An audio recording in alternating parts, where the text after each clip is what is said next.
Hey everybody, this is your boy Garrett J. White, the founder of Wake Up Warrior, and your co-host here with the founder of DKW Styling, Danielle K. White. My voice is still a little bit raspy because, I've been yelling my ass off.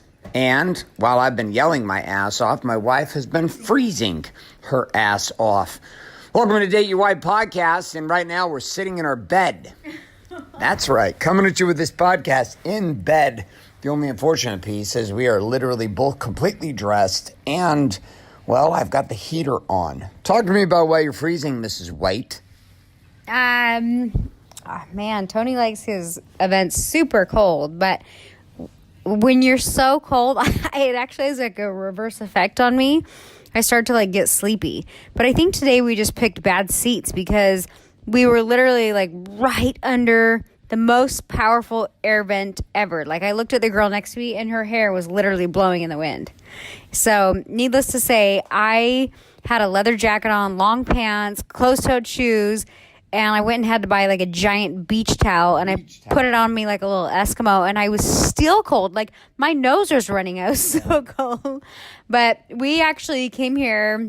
It's funny, we came here 3 years ago.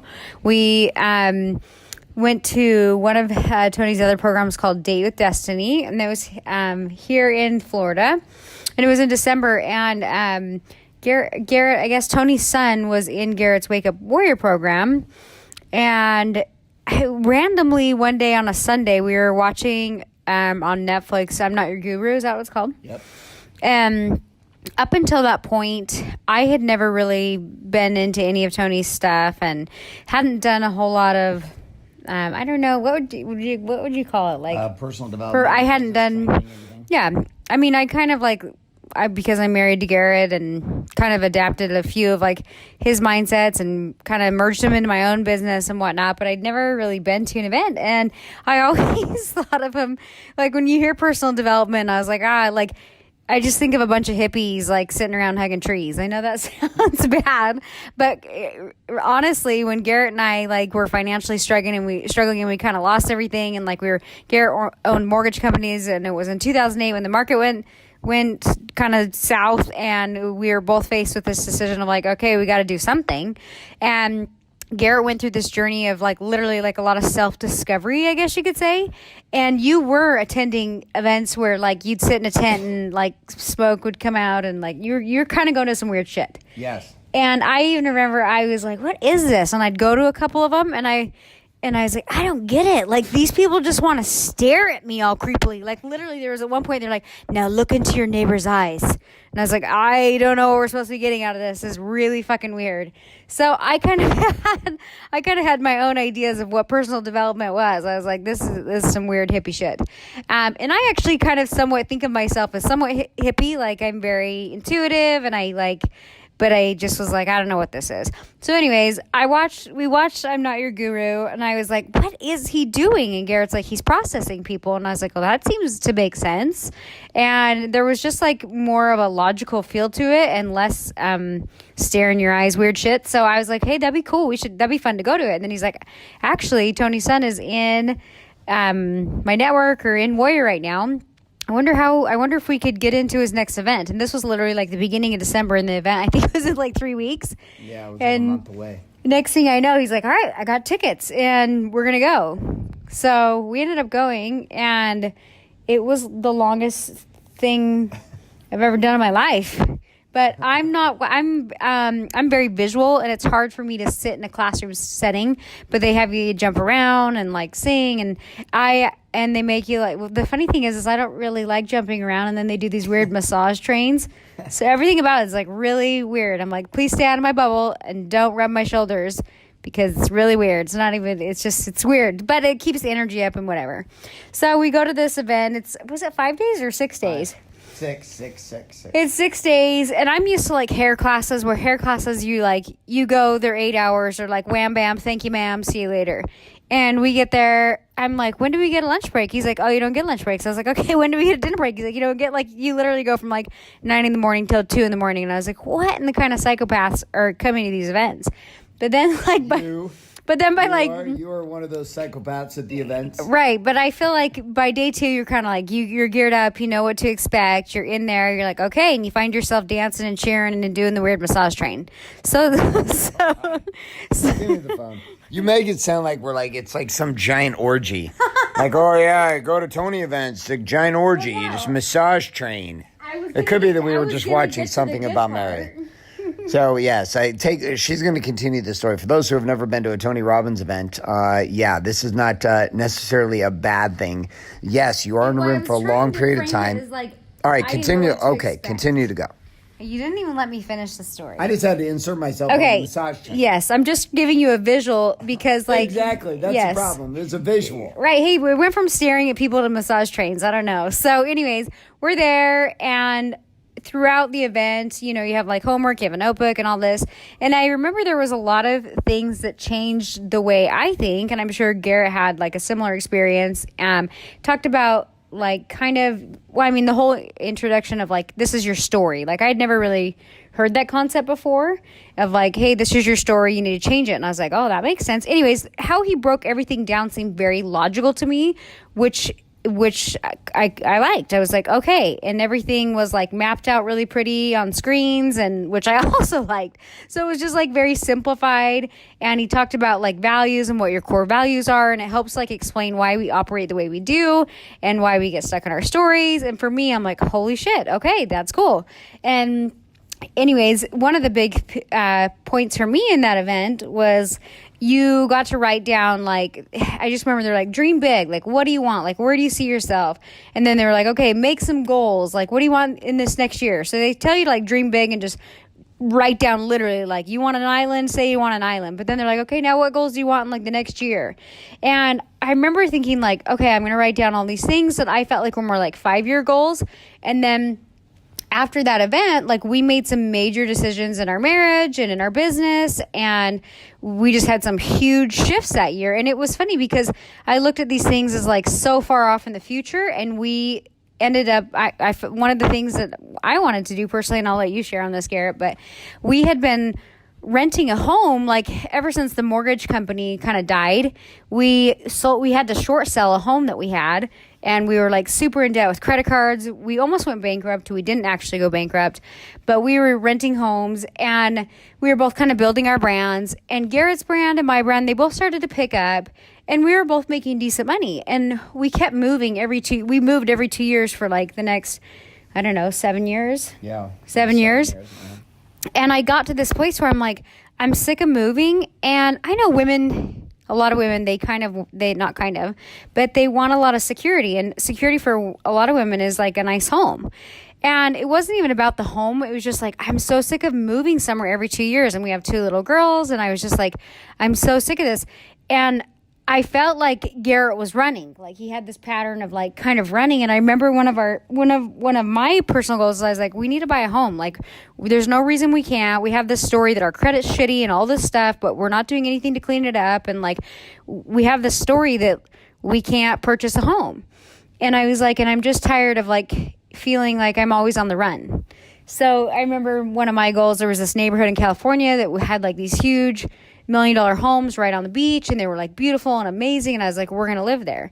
And I remember standing over the edge when we first moved to California, and we've been in California almost 5 years. And when we first moved to California, 5 years. No, it's 5 years this November. No, we moved October 2013. It's now so 6 years. Okay, so so almost 6 years. And I remember when we first moved there, we probably lived there for a year. So it was 5 years ago. But I remember there was this beautiful neighborhood, and we were leaning over the edge, and I was I saw us. I was we will be in this neighborhood, and it's going to be, and I looked at Garrett and I said, and it'll be a lot sooner than what you think. And I just kind of felt it, and I knew it. And anyways, one of my big goals that I wrote down from going to Day with Destiny. I remember saying it would be when the girls were in high school. I was maybe by the time the girls are in high school, we'll be at a place where we could pull this off. And you said, oh, no, it's going to be a lot sooner than that. Now insert us at Date with Destiny of 6 days. Danielle's very first event, very first time she's ever gone to any event of Tony Robbins. I had never been to a big Tony Robbins event either. I'd listened to a lot of his content online. Hadn't been to UPW, Unleash the Power Within. And so this is our very first event. I was loving the shit out of it. Lost my voice, got sick because I was yelling so damn hard, like just submitted to the process, went all in. And so did Danielle. They separated us. We were in different groups. We even had 2 separate beds in our hotel room. Right, as ironic as it was, well, we booked late, but I mean, we just didn't even know we were going to the event until like 3 weeks before. But like the irony of all of it was we had so many distinctions as individuals and as a couple. It gave us a chance to talk about things and envision things that we had never envisioned before, or we had envisioned, but we had never actually committed to as a couple. And so we're sitting in Florida, Orlando, no, I was it Boca Raton? No, it was Palm Beach. I think it was Palm Beach. Boca Raton, wasn't it? I don't know, maybe it was Boca Raton in Florida. And we're writing down our targets. And inside of that, Danielle writes down some targets. Well, yeah, no, one of my targets was I was just like, we need to get over the story that we can't buy a house. And for me, in our lives, I'm always the one that like sees an idea and I don't see it, I entertain the idea. And so whenever I entertain an idea, I get borderline obsessed with that idea. And I literally, like, I just visualize it and I'm like, okay, I don't even know how I'm going to get there, but I just get like borderline obsessed. And I'm like, there's got to be a way. Let's just entertain our options. Let's see what happens. And so anyways, back to the house story. So I tell Garrett, I'm like, okay, I think we're going to be in there. Fast forward, we've done leasing. We're at a point where our lease was like coming to an end at one of our homes. And I'm like, let's look to buy maybe. Like, I don't think our credit's that shitty now. Like, we've cleaned a lot of stuff up. We're making good money. Like, I don't think our credit's that bad. Like, and so I didn't actually tell him this. I literally just looked online and I found a realtor and I just started going around and like looking at places. I was like, oh my God. And I came home one day and I was like, oh my God, remember that neighborhood? Like, I win just for fun. I didn't go just for fun, but I'm like, I win with some realtors and they like showed me around. It's incredible. And I'm like, I made an appointment at this other house. You should just come. Like, you should just come and check it out with me. And you came and I think you were like, holy shit. Like, the vision came a little bit more real for you. And Did you say how we wrote it down at Tony Robbins' event, though? Yeah, I don't know if I did, but that was one of my goals, was like, I wanted to buy a house, and I specifically wanted to buy a house in this neighborhood. And we were just leasing a home, and that seemed like the neighborhood and the house that we wanted kind of seemed like a big jump. Like, it was like a massive jump.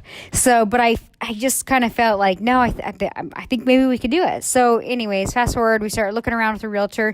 I plant the seed in Garrett's mind. He comes and looks at the house and he's like, holy shit. And I'm like, wouldn't that be cool? Wouldn't that be cool if this is not that far out of our reach?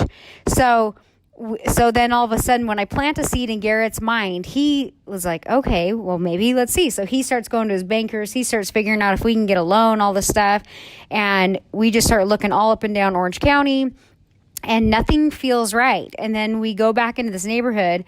We see a home that we like. And anyways, we ended up getting a loan and getting this house. And I was like, holy shit. And it was like one of those situations where it seemed against all odds because of the story that we are telling ourselves. And then when we actually like put our foot forward and started entertaining the idea, everything kind of fell into place and we got the house. And it was like, I remember Garrett was freaking out because he's like, this is a huge payment on a house. Like, are we going to be able to do it? And I just was like, you know what? If there's one thing I can say, like, every situation that we've ever been, except for like when the market crashed, like, you found a way to like figure it out. And if anything, it kind of has like leveled us up both as business owners to like make shit happen. But I do remember like one specific time. Do you remember when we were in Cancun? No, Cabo. Oh, do you want to share this? Sure, you're on a roll. Keep going. It's like Danielle's show. I like it. We're trying to do this show on a phone, so it's harder to pass back and forth. But we were in Cabo the year that when like everything was kind of falling into place with the house. And I remember we were like 2 weeks getting away from like signing papers or whatever.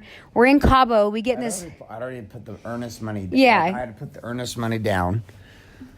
Which, I mean, when you people talk about what's the big difference between leasing a house or owning a home in Orange County, California. Well, the difference is called down payments. And when in California, you have 3 different. You have traditional loans. You have jumbo loans, which is up to $3 million. It's like $1 million to $3 million, which in any normal community across the country, outside of places like San Francisco, Orange County, California, beach coastal property, New York City high rises, Chicago high rises, you're just not going to find it. To get into the realm of 10 million or more, you go above 3 million, you go into super jumbo. When you go to super jumbo, the percentages go totally different. Like you're talking 20 to 30% down, sometimes 40% cash down. Plus the property taxes are intense too. So the area that we were looking into, the property taxes are 2% a month. 2% annually on the property, which was the property tax on this house alone were more than the rent we were paying, the lease we were paying on the house we were just in. So there were a lot of elements involved in this, which was more than just payment. It was millions down, and there was all these. It was just a shift for me, and I'd already put $150,000 down, earnest money, non-refundable on this deal, and I'm sitting in Cabo and I'm going through a complete fucking meltdown. I'm like, holy shit, we can't do this. We get in a huge fight, Danielle and I, about it. I leave the hotel. I go walking down the beach, and I'm literally walking in this war with God, war with myself, war with my stories, just war. And I walk miles, and I sit down on this big, huge rock looking out at the ocean, and the moon's out. The waves are crashing. The moon's out. I'm not surfing at this point, so I don't even understand or appreciate the ocean. When we'd moved, I start surfing one minute we move into that house, about 6 to 8 months later. But I'm sitting there on the beach, and I want to quit. I'm like, fuck this. Fuck Danielle. Fuck everybody. I'm not doing this. I had gotten into this weird place where I was a bit of scarcity. I was scared. I was fearful about, can I pull off this next level of living? What is this going to do to me? Do we need to do it? And you were pissed at me out of nowhere. And this is when I knew you were feeling just scared about the whole thing. Is you started to blame me. Why do you need a fucking house? What does this prove to you? And I was like, you motherfucker. Everything came lined up, and you're sabotaging this. Why? I was. And I didn't get it, and I was so pissed. And I was like, oh my God. I felt like you were looking to create an argument. You were looking for your out. And I was like, you are not getting your out. I will not let you. This is ridiculous. But you did have a long walk. So I come back from the long walk, and Danielle, I shifted. Danielle kicked me in the ass. And by the time we came back from our trip from Cabo, I was like, fuck it, we're doing this, let's go. And it was funny because my traditional bank, Chase, had said they wouldn't finance me, and so I found somebody who would.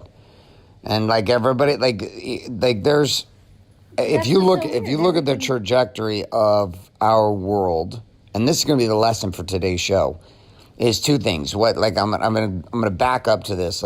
All of this began with a vision, and that vision began long before we went to Date with Destiny with Tony Robbins. Right now, we're currently at Business Mastery together here in West Palm Beach, Florida, for 5 days at Business Mastery. Recording this in our hotel room, trying to warm up from the ice box, which is, if people think my events are cold, it's fucking ridiculously cold in Tony's events.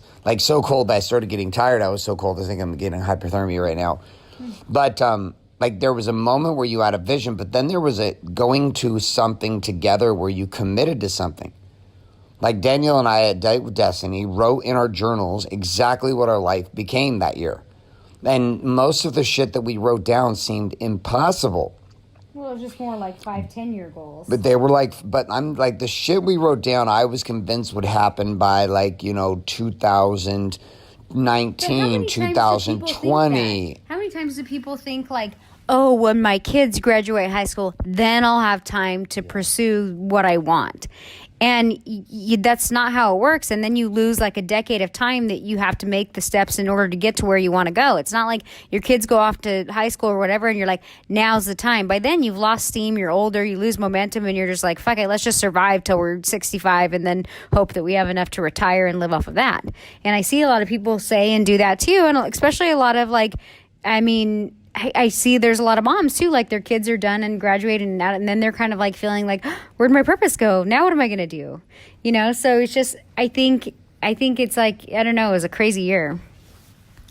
It was an insane year. So we leave that Cabo experience, and I shift, and we pull the trigger, and I make it happen. And within 3 to 4 months, it became our new normal. Within 6 months, it became you to make different business decisions. like it. Oh, I was just gonna say, like, I feel like sometimes in life and in business, you put a cap on what you think you're able to produce or whatnot. And for us, when we're in a situation where, like, okay, here's the new numbers we need to hit, we figure out how to make that happen. And we both, like, leveled up in business and just kind of continued our journey. But when we were put in that situation, like, to sink or swim, like, we had to figure it out. And I believe that you wouldn't have made the move if you knew you couldn't level up in business. You know what I mean? And so I personally think, like, I think all of us are scared, but you had to have some level of confidence to actually pull the trigger. There's a massive amount of confidence in it. I think like what we were looking for is permission.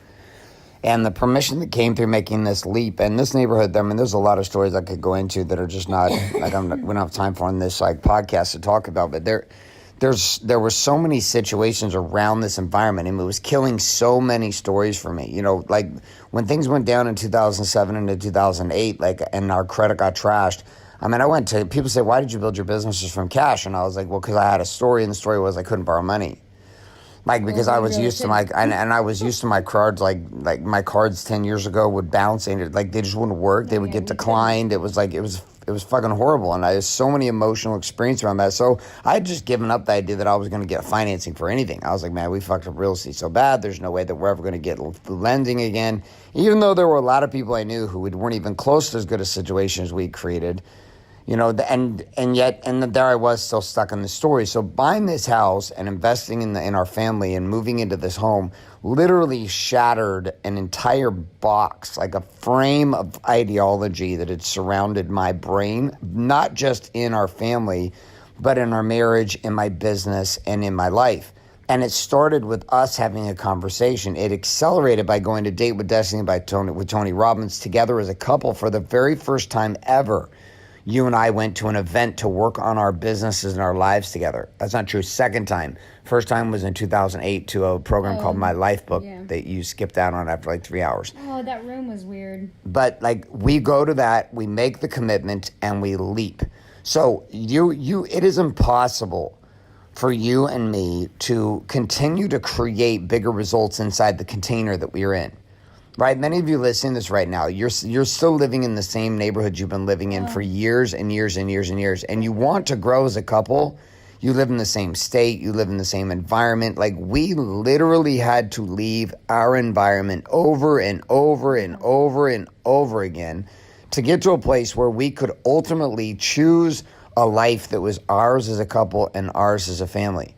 Like, we don't do things like our way. Right now, our daughter's like having heat at their school, and there's all this drama and shit going on between her and another girl. And me and Danielle are like, Danielle's got something to say. I was going to say, like, we got to the place too where I was like, we need to settle in a little bit. Like, for me, I know, and Tony was actually talking about this in his event. Like, a lot of times people will have massive amounts of growth or change based on, like, pain.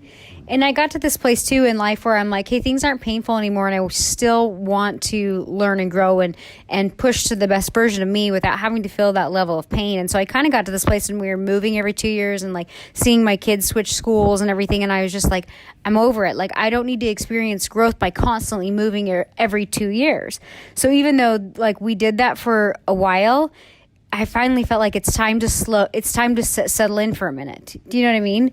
And I think that helped kind of just destroy all the old stories and help take our relationship and our relationship and businesses both to the next level. I mean, it's so crazy how letting go of like one story, how it can actually affect so many other areas and stories inside of your life. And it can completely change your values and how you operate and how you make decisions in life.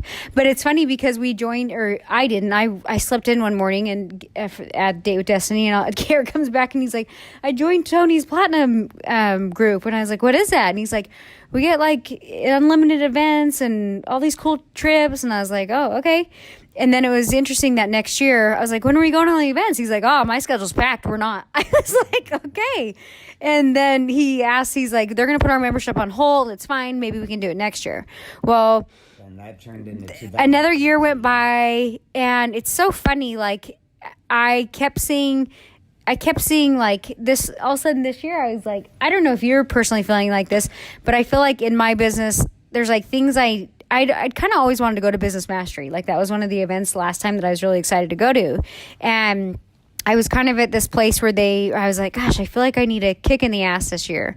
And there's some things in business that I'm not seeing, like we're having success, but I kind of know what I need to do and I kind of don't. And I'm like, I don't know. And like, I've been feeling like that for like the past probably like 3 months. And then I get this email that says, hey, your platinum membership's going to expire. You know, we've had it on hold, but if you don't want to lose your membership, like, you got to use it this year and you have to let us know in the next 2 weeks. And I was like, oh, and I'm like the type of person that like, I literally, if I'm shopping online, it says 2 left. I'm like, I have to buy it. There's only 2 left. So that was enough to like put me over the edge. And I was like, hey, I forwarded it to Jeff, which is Garrett's guy. And I'm like, we need to make this happen. We're going to lose our investment. Plus, I actually really want to go to Business Mastery. So find out, like, let's just make it happen. So anyways, this was actually like a month ago. Garrett says, hey, there's Business Mastery in 3 weeks. Do you want to go? And I was like, yeah, let's make it happen. So that's the story, and that's where we're here now. And the thing that I'm getting the most out of this event, which is interestingly enough, like the area that I knew I needed to improve in, is like just knowing my numbers better. I feel like I've been able to step out of my business a little bit, and it can totally run and operate without me physically being there, even though I'm still behind the chair and I enjoy working, and we got a new manager and I'm like training her and that kind of thing. I'm able to like take a vacation and step completely away, and I trust that they have it, and like everything's running smoothly. Same with like our education and things like that. We have Ani, and like things are operating. But I get pissed off because I think that I would be somewhat good at numbers, and I don't know my numbers because it was a stressful part of our relationship where I just got to this place where I was like, you fucking handle it, Garrett. Like, I can't do everything. And then I think I like was too out of touch with my numbers. And I think that if I knew my numbers, I would know how to make adjustments in my business. And I would know better than Garrett would because he's not physically doing what I'm doing. He's not inside the salon. He knows, but he doesn't know. And so I just coming here, I'm like, it's just like reconfirming me everything that I knew I needed to do. And then so now that's kind of where I'm at with everything. Change. Like, it's not easy by any stretch of the imagination.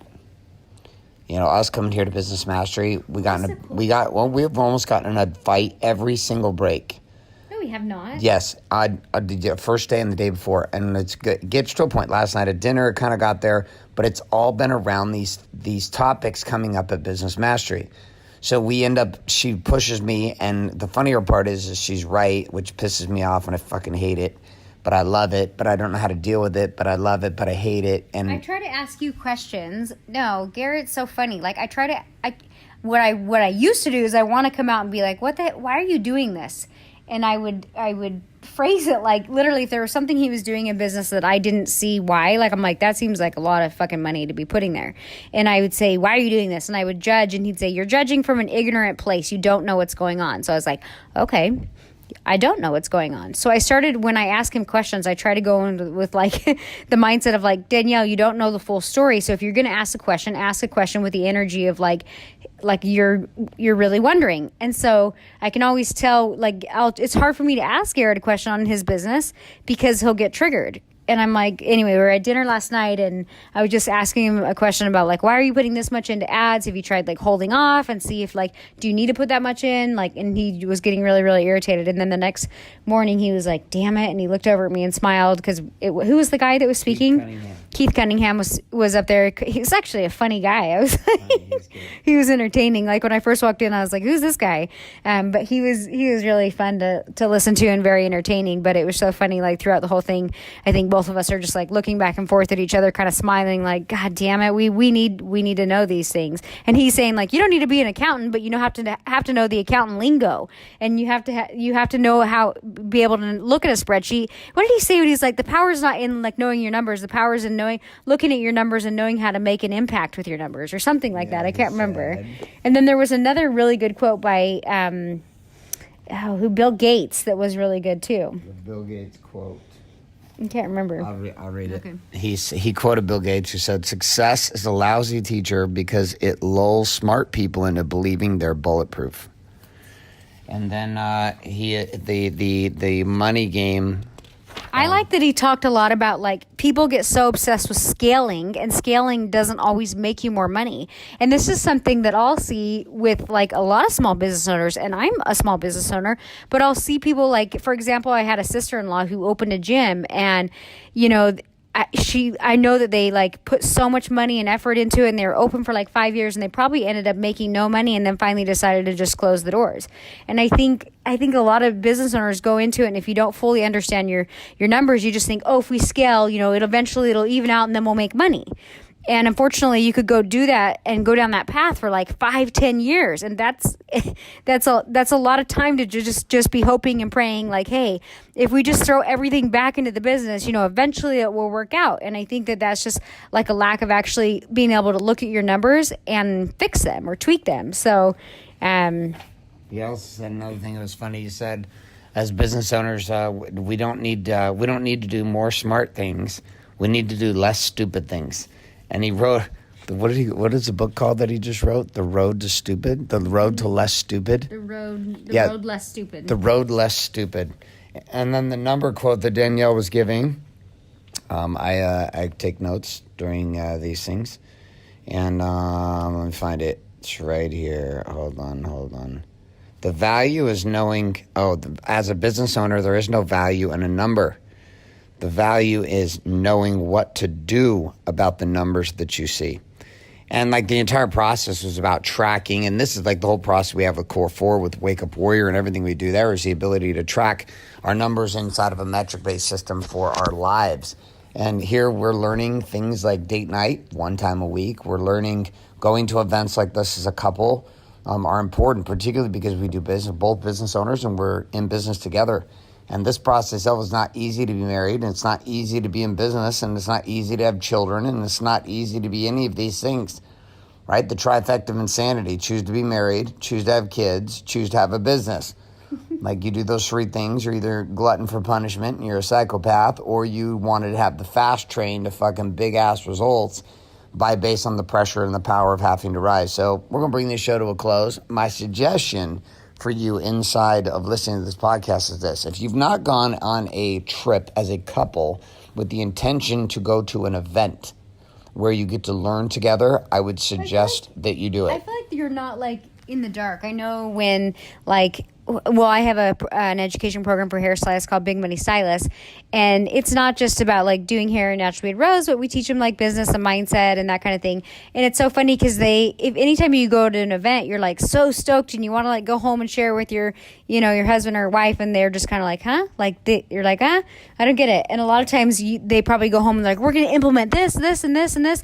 And to a spouse, if they're not at the event, they might be like, whoa, pump the brakes. Like, nothing's broken. Why are you coming after me? Depending on how you approach your significant other and say, hey, we're going to make these changes. You don't want to come across like, hey, you're wrong, I'm right, and this is how we're doing it. And if you're not in the event together, we've seen that happen on both sides of our events, where it creates a lot of tension inside of relationships because it's like they're not there.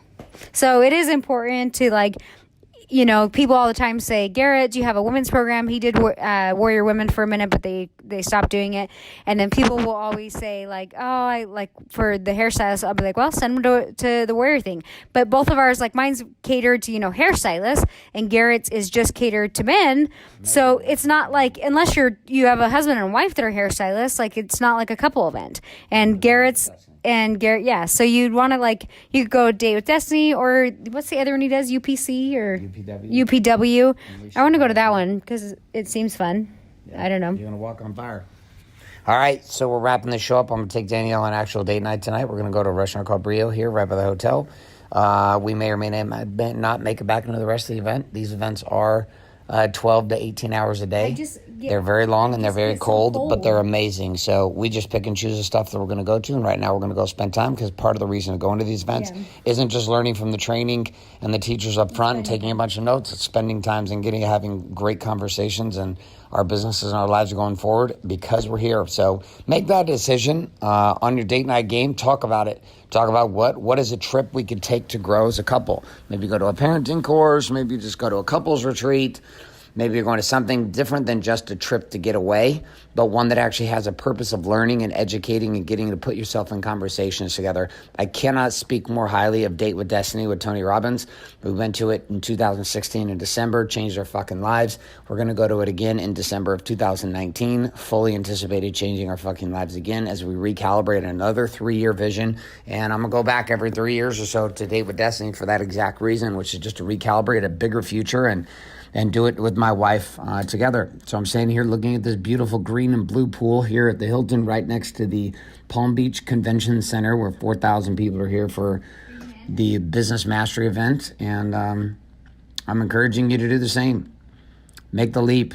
You're worth the money, and your family's worth the money, and your future's worth the investment. So that's all we got for you. We're out of here. It's a great show. We're done. It's like 90% Danielle. I'm signing off. This is Garrett J. White signing off saying love and light. Good morning, good afternoon, and... You haven't said that one. Good night.